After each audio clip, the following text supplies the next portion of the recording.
Bonjour, alors petite ouverture de la boîte Axis Analyse campagne Afrique du Nord. Donc la boîte est bien sympa. C'est le format de tous les Axis Analyse.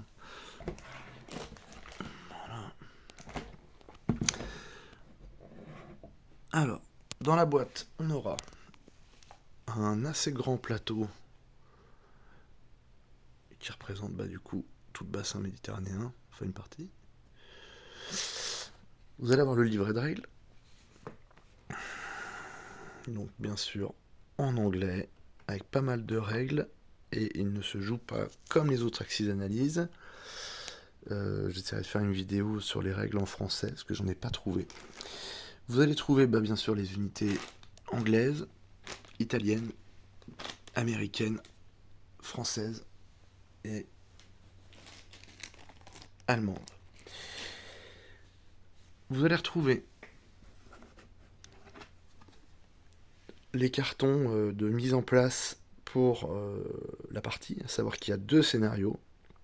Donc il y a la dernière attaque de Rommel et l'opération Torche. Voilà. Donc je pense qu'il y a un gros scénario et un petit scénario parce que l'opération Torche commence au tour 7. Voilà. Et ici vous avez la piste des tours là. Donc vous pouvez jouer à 2 ou à 4, ou à 3 même. Soit chacun prend les axes ou les alliés à 2, soit après vous vous dispatchez les pays en fonction du nombre de joueurs. Dans la boîte, vous allez retrouver aussi deux petites fiches cartonnées qui représentent toutes les unités alliées ou de l'axe. Alors c'est pas mal, vous allez voir, je vais vous présenter les petites unités au fur et à mesure. C'est pas mal parce qu'il y a pas mal de petits trucs en plus. Donc vous allez avoir des dés à 10 phases. Vous allez avoir, c'est nouveau, des mines. Donc des mines terrestres et des mines, excusez-moi, il y a du reflet, des mines maritimes. Voilà. Vous allez avoir maintenant des jetons de renfort. Parce que dans ces analyses-là, en fait, vous n'avez plus d'usine. Donc vos ravitaillements, ils arrivent par la mer. Et vous n'avez plus d'argent non plus. Donc ça va se jouer en fait avec des points de renfort. Et du coup, je passe aux unités. On va commencer avec les Allemands. Alors, les Allemands, ils ont sous-marin, infanterie. Ils ont la Flak 88, la DCA. Ils ont le véhicule à chenille, un peu le half-track là, donc ça représente l'infanterie mécanisée. Ils ont, alors c'est écrit 105 Hautiser, je sais plus comment on dit, mais c'est un canon apparemment américain normalement. Donc est-ce que c'est des prises de guerre? Je ne sais pas. On a le Puma, le véhicule 8 roues motrices allemand. On a les camions. Panzer 4. On a un bombardier tactique Stuka Junker 52. Enfin, il me semble que c'est 52. Je vais pas me dire des bêtises, je vais vérifier. Et on a un Messerschmitt BF 109.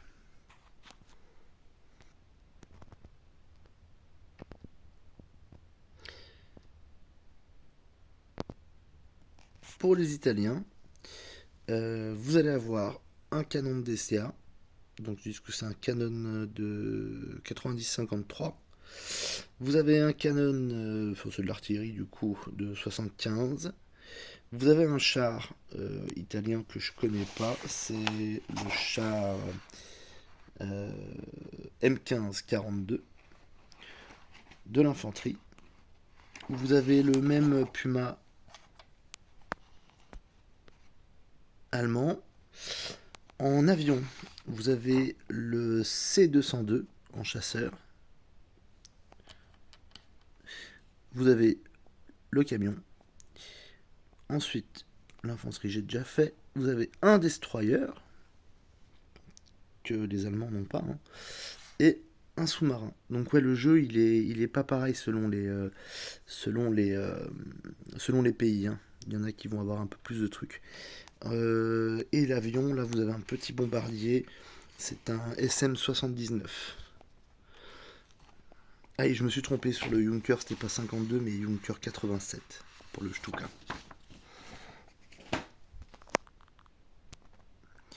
Pour les Anglais, l'infanterie.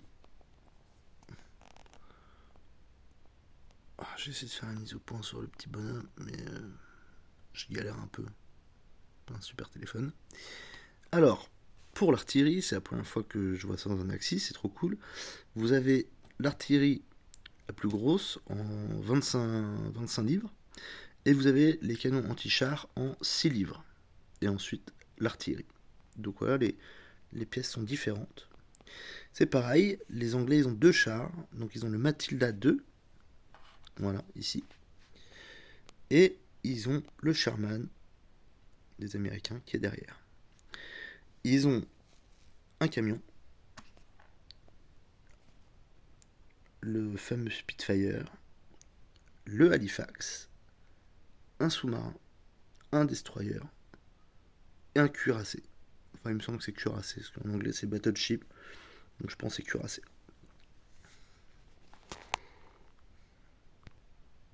Et j'allais oublier ce pourquoi j'ai presque acheté le jeu. Ils ont mis, ça y est, les Jeeps des SAS. Alors par contre, ils ont un peu abusé sur la taille, je trouve. Elles sont vraiment minuscules. Voilà. Mais bon, en tout cas, maintenant il y a les Jeeps dans Axis, et ça c'est cool, je trouve.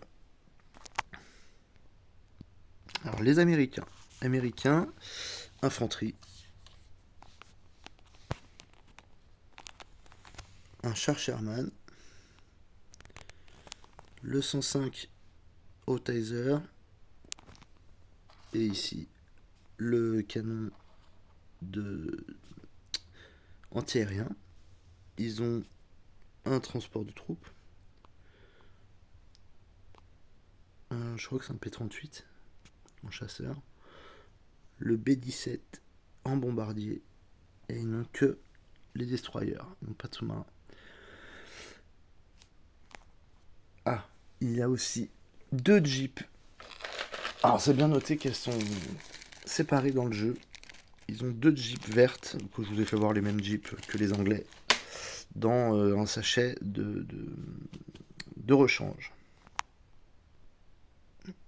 Les Français, ils auront un char, ce MUA, et infanterie. Alors, petite précision, dans ce jeu, vous allez avoir aussi les petits jetons qui se mettent sous les unités pour pouvoir rajouter un nombre. Vous pourrez le faire qu'avec l'infanterie. Vous ne pourrez pas doubler vos chars, doubler quoi que ce soit d'autre. Ça sera que pour l'infanterie. Et un truc moi qui m'a rassuré un petit peu, tout comme Axis Analyse Stalingrad, vous ne pouvez utiliser que ce qu'il y a dans la boîte et rien d'autre. Voilà, donc tout est limité en fait. Et voilà, et ça rassure un peu parce que je trouve que par exemple dans le Axis Analyse 1914, il manquait cruellement de pièces, vous faisiez la mise en place et après il n'y avait plus grand chose quoi. Donc là, c'est dans les règles, au moins c'est comme ça, vous n'avez pas à rajouter d'infanterie ou de char ou de machin.